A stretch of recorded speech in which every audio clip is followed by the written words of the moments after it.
오늘 본문 우리 로마서 15장 우리 22절부터 33절 말씀을 중심으로 선교 마인드라는 제목으로 함께 은혜를 나누기를 원합니다.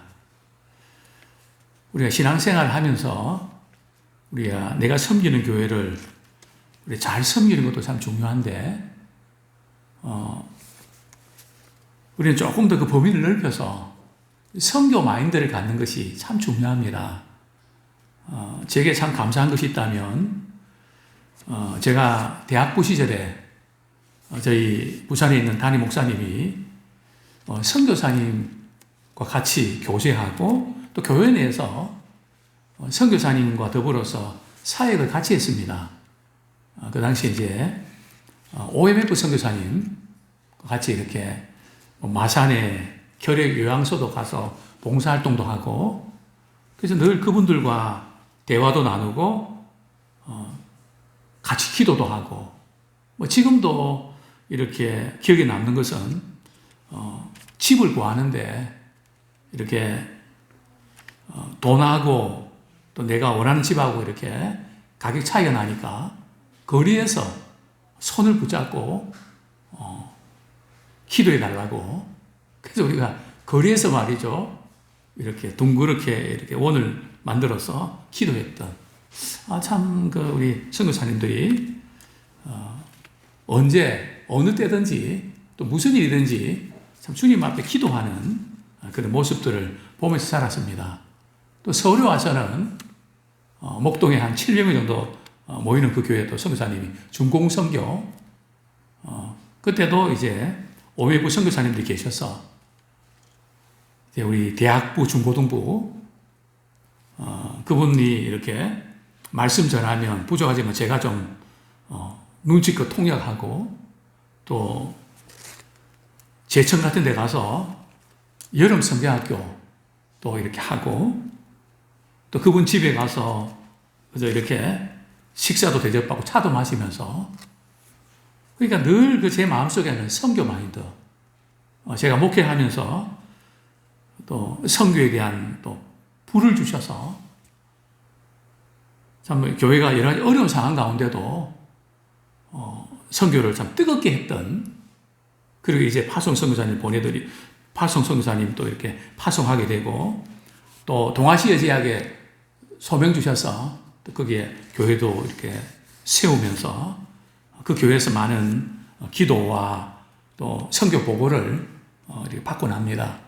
또 지금은 또 우리 태국 야스돈에 20명의 아이들, 참 그 아이들이 금방금방 자라는 것 같아요. 예쁘게 또 교회에서 믿음 안에서 잘 자라는 그 모습들. 또 저는 역삼동에부터 또 일원동에 있을 때 하나님께서 교회 건물을 주셨는데 이 교회 건물이 건강하게 복음 전하는 그런 선교단체와 더불어서 섬기는 기회로 삼아야 되겠다. 그래서 어린이 전도 협회라든지 또 이랜드 또 LTC 코스라든지 또 독수리 이렇게 훈련 또 전도 폭발본부 하여튼 저희 교회가 복음을 위해서 쓰임 받을 수 있는 기회가 있다면 우리 섬겨야 되겠다. 그래서 이 일을 위해서 참 힘써 왔는데요. 오늘 저는 바울의 그 선교 마인드에 대해서 함께 말씀을 드리려고 합니다. 어제 이어서 오늘 본문은 로마서의 두 번째 결론입니다. 첫 번째 결론이 로마서의 첫 번째 결론은 로마서 15장 14절부터 우리 21절까지고요. 오늘 본문 우리 15장 22절부터 33절까지는 두 번째 결론인데 바울이 스페인으로 선교 갈 계획을 갖고 있습니다. 가는 도중에 로마를 잠깐 방문할 계획을 밝히고 있습니다. 그리고 이제 로마로 가기 전에 어디로 잠깐 들립니까? 예루살렘 교회에 잠깐 들렸다가 그동안 이방인 교회에서 모금했던 선교금을 전달을 하고 그리고 로마에 가서 서바나로 가는 이런 일정을 밝히고 있습니다. 우리 본문 22절, 로마서 15장 22절 읽어드리겠습니다. 그러므로 또한 내가 너희에게 가려 하던 것이 여러 번 막혔더니, 자, 어디를 가려고 했는데 막혔다는 걸까요? 바울이 로마에 가려고 했는데 여러 그 길이 막혔다는 거죠. 왜 막혔을까요? 이유를 추정하면 첫 번째는 지금 로마 교회는 바울이 개척했을까요? 다른 분이 개척했을까요? 로마 교회는 바울이 개척한 교회가 아닙니다. 근데 바울의 선교 전략은 어떤 전략이었습니까? 예수 그리스도의 이름을 부르는 곳, 또 남의 터 위에 건축하지 않기로 했잖아요. 그래서 아마 더더욱 로마에 가는 그 일정들이 좀 딜레이가 되지 않았나 추정하고요. 또 두 번째로는 바울이 그동안의 선교 일정들이 너무 바쁘고 여러 군데 참 선교를 했는데 약 8만 킬로를 뛰었거든요. 그러니까 한 번만 뛰고 만 게 아니라 몇 번 가서 또 그들의 믿음을 굳게 하고, 그렇기 때문에 일정들이 타이트하지 않았을까. 또 그 다음에 여러 가지 다른 원인 있어서 아마 막혔습니다. 우리 선교도 막힐 때가 있고 뚫릴 때가 있습니다. 선교도 열린 지역이 있고 닫힌 지역이 있습니다. 그래서 그동안 이제 여러 번 막혔다는 것을 바울은 이제 언급을 하고요. 내가 마음이 없어서 로마에 안 간 것이 아니고 좀 막혀서 내가 안 간 게 아니고 못 간 거다. 자, 이제 23절 같이 읽겠습니다. 시작. 이제는 이 지방에 일할 곳이 없고 또 여러 해 전부터 언제든지 서바나로 갈 때에 너희에게 가기를 바라고 있었으니. 바울은 예루살렘으로부터 일루리곤까지 주로 이제 지중해 동부 지역들, 거기 이제 선교를 집중적으로 했는데요. 이제 바울이 꼭 필요한 그 지역, 선교 지역을 가서 선교를 했는데, 이제는 더 이상 선교할 그 지역들이 마땅치 않다. 그래서 이제는 새로운 곳으로 선교해야 되겠다. 그래서 그 새로운 곳이 어디입니까? 바로 스페인이죠. 지금 서바나가 오늘날로는 이렇게 스페인을 가리킵니다. 당시에 이 스페인은 서쪽 끝입니다. 그 당시에는 땅 끝이라 그랬거든요. 예루살렘과 유다와 사마리아와 땅 끝까지 이르러 복음을 전파하라. 바로 지금 이 서바나, 꼭 복음을 전하기를 원했는데 잘 안 됐습니다. 그래서 이제 서바나에 선교하러 가기를 원한다. 참 오늘 본문에서 보면 바울의 선교 열정, 참 여행하고 배 타고 여행한다는 것이 비행기도 아니고요. 참 쉽지 않은. 또 복음 전하면 환대만 하나요. 핍박받아서 매를 맞아서 죽을 뻔도 하고 폭풍 위험도 갖게 되고 얼마나 참 힘든 과정인데, 이런 과정들을 오랫동안 겪으면 이제는 지칠만도 한데 바울은 또다시 복음이 필요한 곳, 구원의 소식을 전해야 되는 그곳을 찾아서 서바나로 나는 가기를 원한다. 참 바울은 어디 가도 선교 마인드를 우리 갖고 있음을 우리가 보게 됩니다. 자, 20절. 자, 가는 도중에 몇 가지 거쳐야 될 코스가 있죠. 24절 같이 읽겠습니다.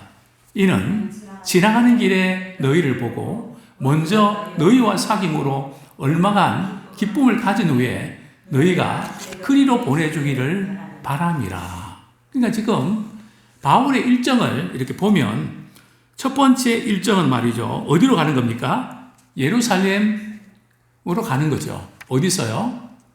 고린도에서요. 그죠? 고린도에서 예루살렘으로 가는 이 코스. 왜 가는가 하면 예루살렘 교회에 이방인 교회가 모금한 선교헌금을 전달하기 위해서 여기까지 거리가 1300km입니다. 그러면 예루살렘에서 그 다음에는요, 로마로 가야 되죠. 예루살렘에서 로마로 가는 코스는 2400km입니다. 바다로 말이죠. 만약에 육지로 간다 그러면 훨씬 더 멀었겠죠. 자, 그 다음에 로마에서 서바나로 갈 코스는 1100km입니다. 합치면 무려 4800km입니다. 4800km 이해되시죠? 부산 몇 번 갔다, 왕복으로 말이죠. 6번 갔다 오는 거리. 그것도 고속버스로 말이죠. 참 엄청난 거리 아닙니까? 배 타고. 이전에 제가 대학 시절에 배 타고 이렇게 시골 선교를 간 적이 있었는데요. 그날따라 바람이 많이 불어서 그런지 막 멀미가 나서 말이죠. 얼마나 고생했는지. 지금도 기억이 생생합니다.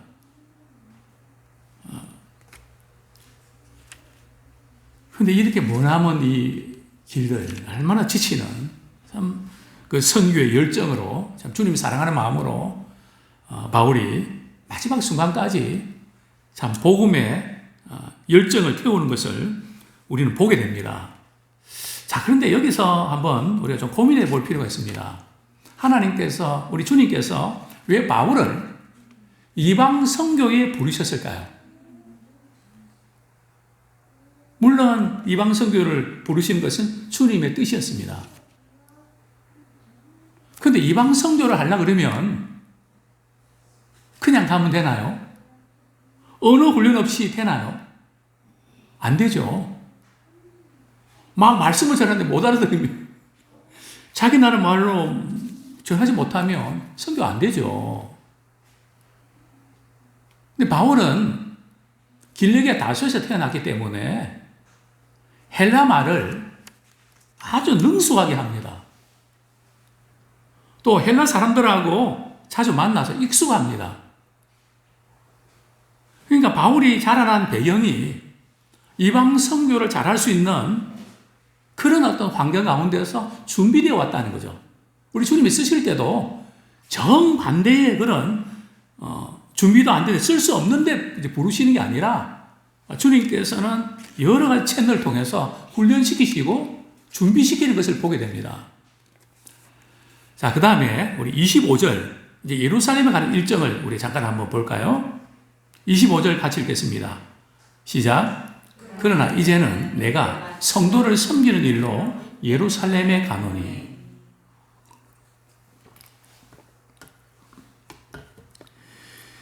예, 바울은 지금까지 지중해 동부 지역의 도시들, 에베소, 고린도, 데살로니가, 빌립보, 다메섹 등을 이렇게 다니면서 복음을 전했습니다.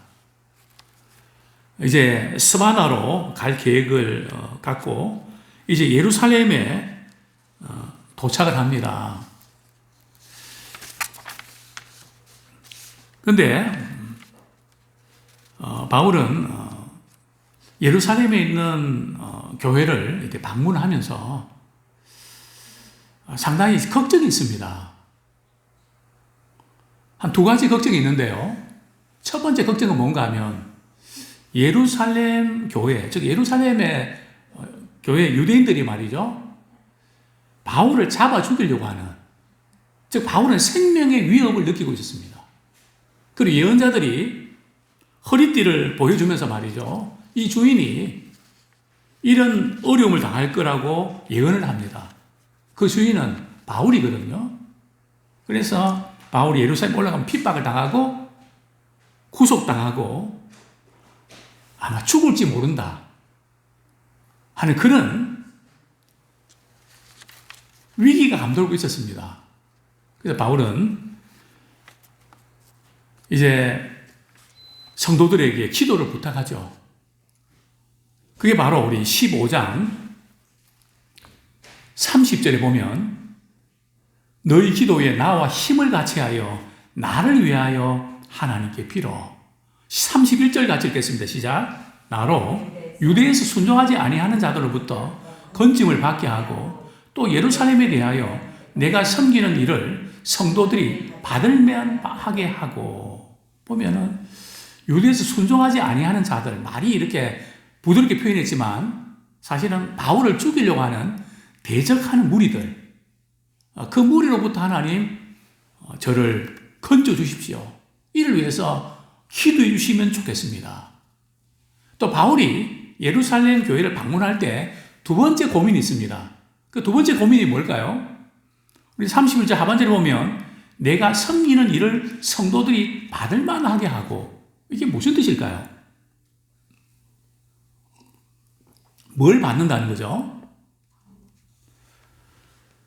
즉 이방인 교회들이 이제 헌금을 했는데 그 헌금을 바울이 사람들을 보내서 보낼 수도 있지만 직접 간단 말이죠.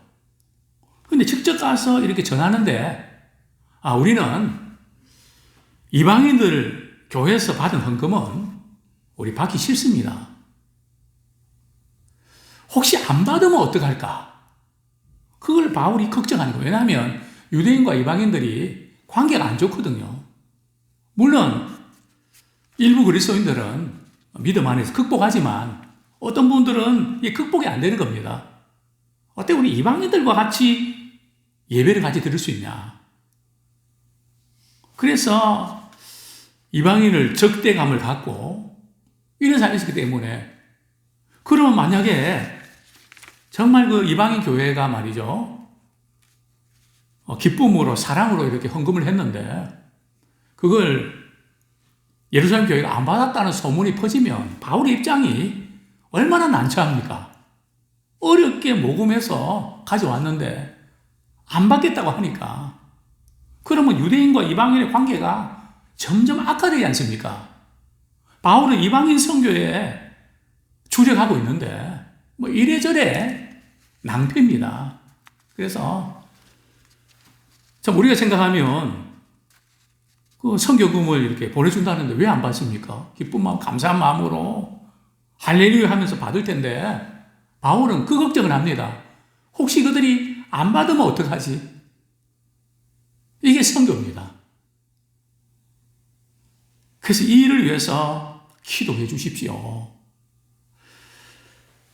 이제 그러면서 이방인 교회가 참 어떻게 헌금을 하게 됐는지, 또 예루살렘 교회가 어떤 마음으로 그 성경을 받아야 될지, 그 부분을 언급한 본문이 바로 로마서 15장 26절 27절입니다.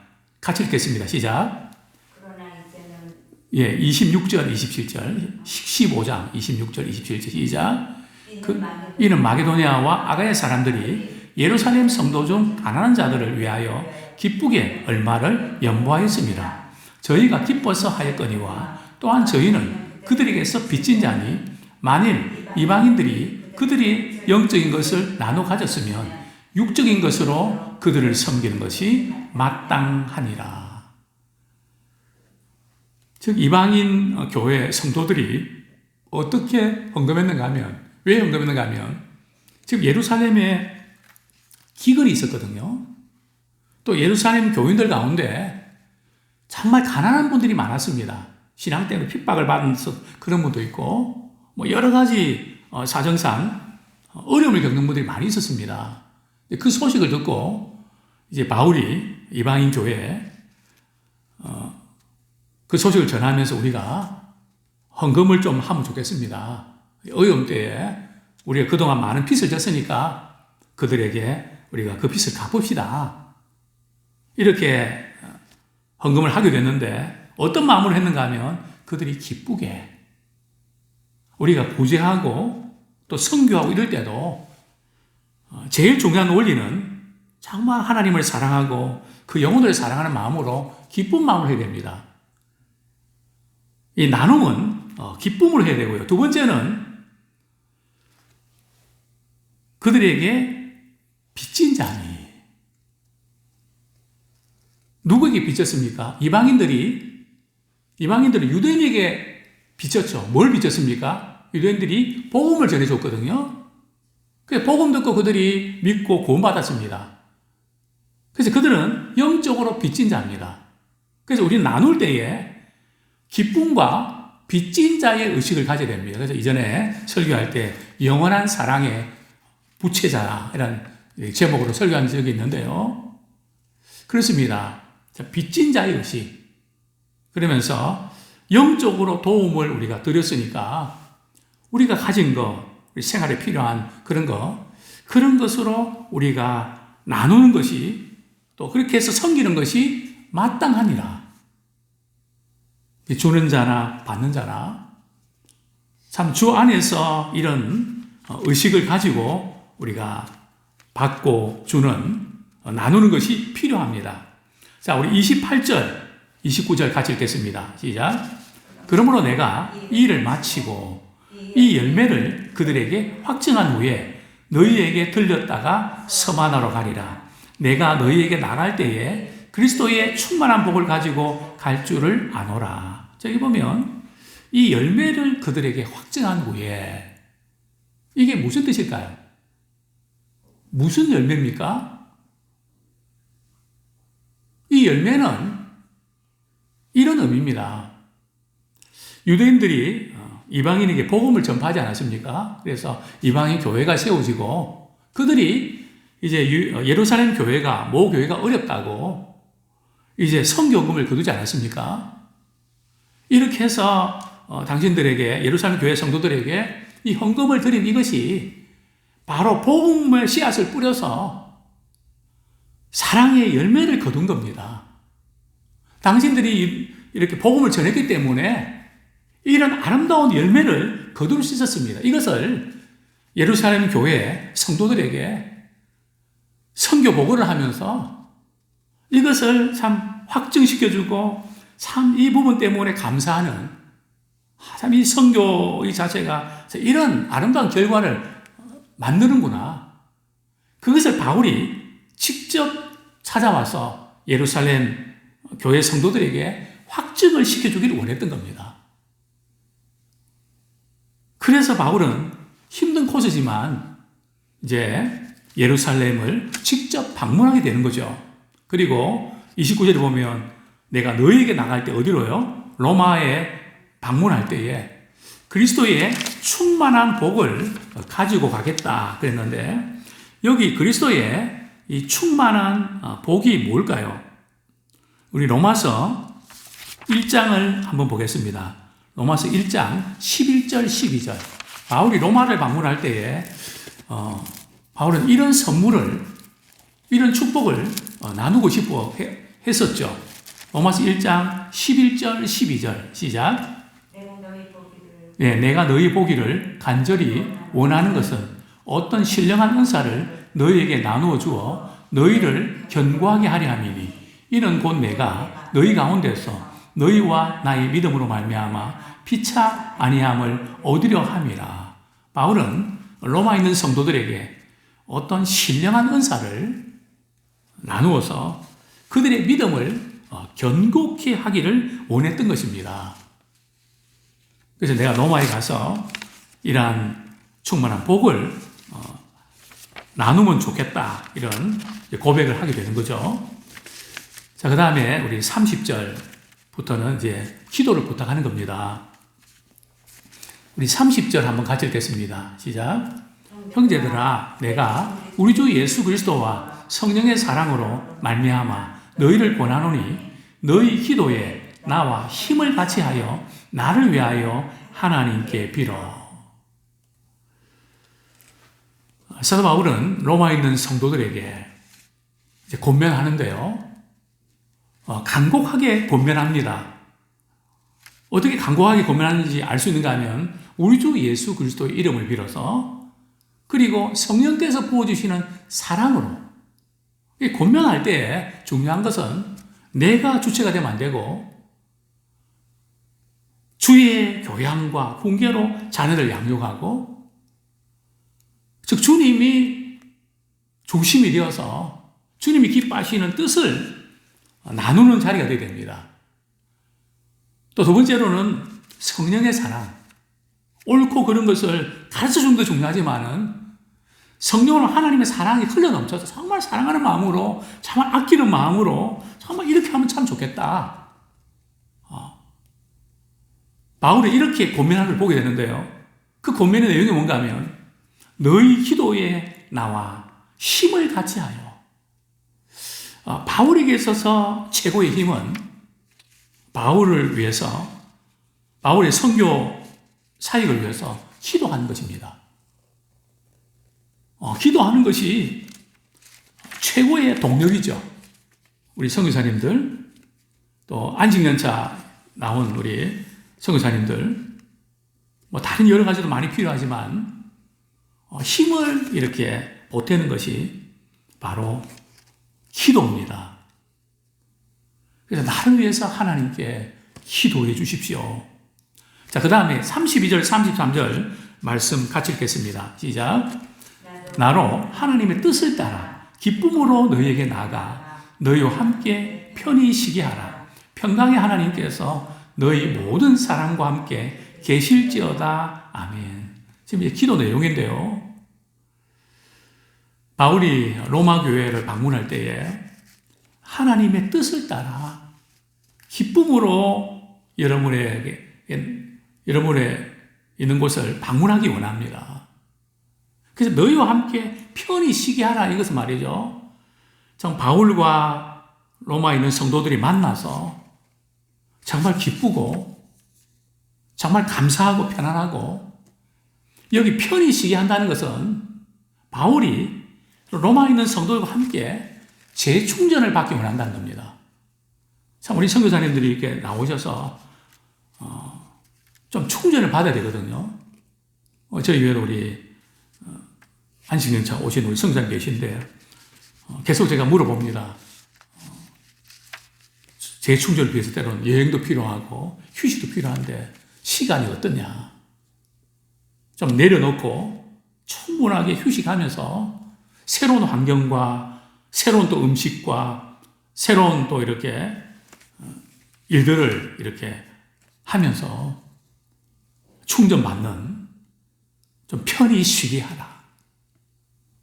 바울이 로마에 있는 성도들에게 이것을 위해서 기도하죠. 그리고 평강의 하나님께서 너희 모든 사람과 함께 계시기를 원합니다. 그리고 아멘, 이렇게 해서 이제 인사를 하는데요. 그렇습니다. 우리는 성도 마인드를 가지고 우리 국내에 있든지 또 우리 해외에 있는 선교사님들 위해서 우리는 늘 성도 마인드를 가지고 어디서 무엇을 하든지 참 복음이 전파되고 복음의 동력자가 될 수 있는 길이 있다면, 우리 집에 어떤 건물이 있으면 그 건물을 또 선교의 도구로, 기도의 도구로 또 이렇게 기회도 드리고, 제가 알고 있는 어떤 목사님네 이제 선교단체는 어떤 장로님이 그 지혜가 넓더라고요. 거기에도 이렇게 선교사에 갈 수 있는 공간을 주셔서 거기에 카페도 하고 도서관도 만들고 사무실도 만들고 거기서 훈련도 하고 교회도 하게 되고, 하여튼 우리는 우리 갖고 있는 은사나 모든 공간, 물질, 재능 다 동원해서 우리가 성도 마인드로 우리 쓰임받는 그런 우리 모두가 되기를 축원합니다.